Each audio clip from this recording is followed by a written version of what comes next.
আপনাদের জন্য উত্তর দিতে আবার ফিরে আসছে প্রধানমন্ত্রীর উপদেষ্টা মাহাদি আমিন ভাই।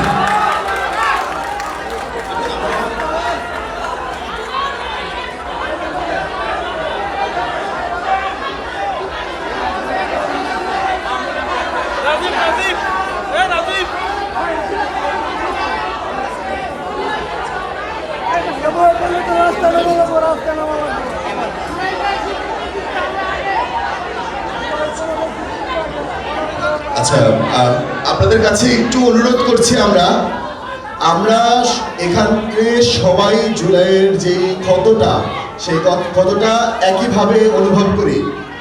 আমরা আশা করি আপনারা আমাদেরকে বলার সুযোগটা দিবেন। আপনারা আপনাদের যে দাবিগুলো জানাচ্ছেন, আপনাকে বিনীতভাবে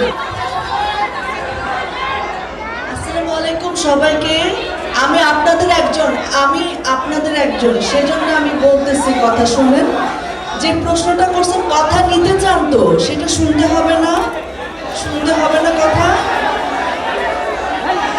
যদি চিৎকার করেন তাহলে বোঝা আপনারা কথা শুনতে চান না, শুধু বলতে চান। উনি এখানে দাঁড়ায় আছেন, আপনাদেরকে সম্মান জানায়, সেটা আপনারা সম্মান দিবেন না?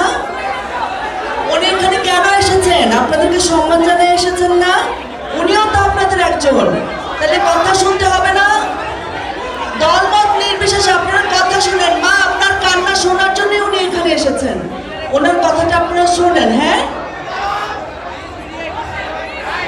আমি কিন্তু আপনাদের একজন, আমি ওনাদের দাওয়াতে এসেছি আপনাদেরকে দেখার জন্য। এই কথা শোনা লাগবে আপনাদের।